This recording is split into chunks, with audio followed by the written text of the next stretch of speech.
this is also a dovetail with, the people who are asking the question, how do I use the dashboard to help me make good investment decisions? And, you see the S&P 500 breadth indicator here.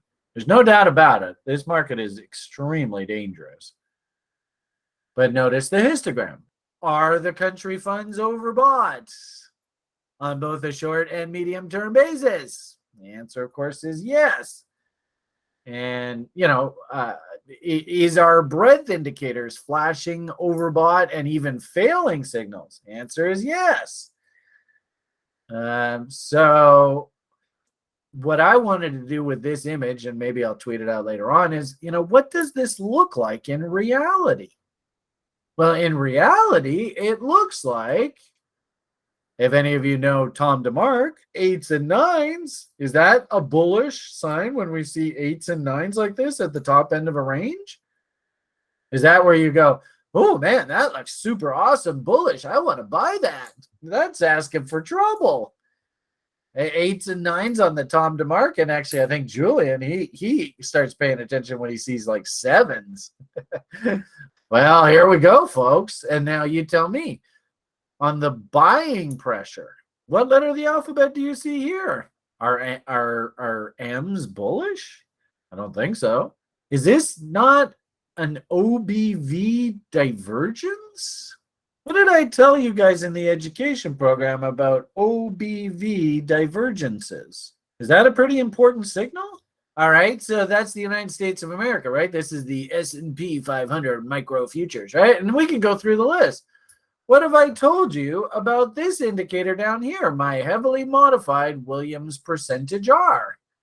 Is that a bullish reading from Williams percentage R, heavily modified Williams percentage R? If I start to see M's in these indicators and yet price is making higher highs, what do we call that in price momentum? That's a bearish divergence, my friends. And then, I built this indicator to specifically keep me out of trouble. This is the culmination of, number one, 45 different technical indicators, things like OBV, MACD, and actually there's a bearish MACD div there. It's not really well defined, but there is one working there. Willie, M's in price, moving average crosses. That's what this is all about. This wouldn't look like this if all of the indicators were all nice and happy. This is a visual demonstration of all of this information all put together in one simple tool. That's what this is all about. And then the histogram is just another visual representation of this overboughtness. But in essence, this image right here is like, considering it's the S&P 500, these are the country funds. Of course, the country funds, how many country funds are we following? If we're following 45 different technical indicators, how many assets are there in the country funds? Let's just quickly do this. You can see there's 21. So then technically what that means is 21 times 45. I don't even know what that number is. Seems like an awfully big number. You could argue that this information right here is the juxtaposition of 945, thank you, Matador, 945 technical signals all wrapped up in this one message here. Okay, so dovetailing yesterday's conversation, and then, of course, I hope you guys are now starting to be able to connect the dots. We talked about this yesterday. We also talked about the semiconductors. Of course, this is your pitch to actually subscribe to the website. We tease you with all this information on the sort of 30-day trial, but you could have very easily pulled up the semiconductor list from the breadth. Of course, the entire damn market is all screaming trouble here. This looks awful. I mean, the only thing about this market that looks good is if you're somebody who likes to short the market. Very good, Deborn. Ultimate leading indicator, right? You could actually get a job on Jeopardy there now.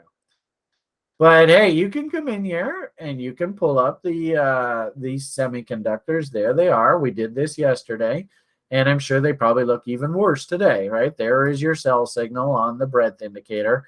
So once this goes into sell mode, you want to start, and like I said, you're kind of like, well, this Beamish says the semiconductors are the ultimate leading indicator.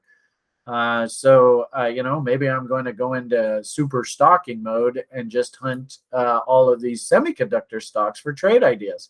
And we even talked about this one yesterday, this analog devices. Is that not a empire that's forming there? All right. So remember we had said yesterday that, oh, and look, hey, yeah, there's that Tom DeMark guy. We've seen him around, haven't we? Now, can you see the inside bar fired? Remember, folks, this is what you're here to learn, right? There is that little Empire 3-bar fractal top that we talked about yesterday. It fired yesterday, so you tell me. Is that trade idea working? I think so. So it's working to me. I suppose the coup de grace about all this is this half-decent trade location? Well, actually, if we zoom out and we do a fib from this low back up to this high, what do you think the odds are this is in a reload zone? Hey, what you're supposed to learn in the level 1 program. Oh, hello. Can you say that this is half-decent trade location? I think it's starting to build. Level 2, a little bit more advanced. We're going to have you hunt for things like previous market structure signal levels. Hopefully you can see that this was previously a big M top. So up, down, up, fail, right off of that level. Is that a level? If they shorted it before at that level, are they likely to short it again at that level? I think so. Seems logical. How about our conversations about value? When we get above value, is this gentleman going to start getting interested in shorting the market? Do we all know who this is? This is level 2, so you level 1ers, you haven't been introduced to this guy yet. But I'll tell you, absolutely, he is going to be in love with Brian's short idea coming in and selling above value. So what do you think, guys? Do we have 3 unrelated reasons to justify this as a trade location?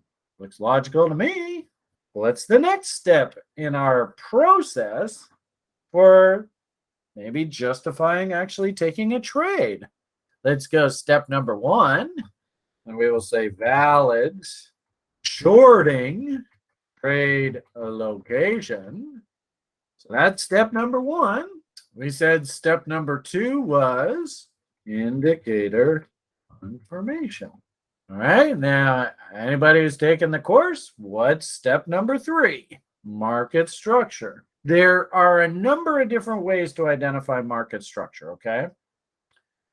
As we started off the conversation, I mean, the fact that you have 8s and 9s on here, that's helpful. You could, like I said, a lot of people on the site love trading fractals, and that's what this is. Hell, at this point, why don't we drill down to a little bit of a lower time frame? Maybe a 4-hour chart.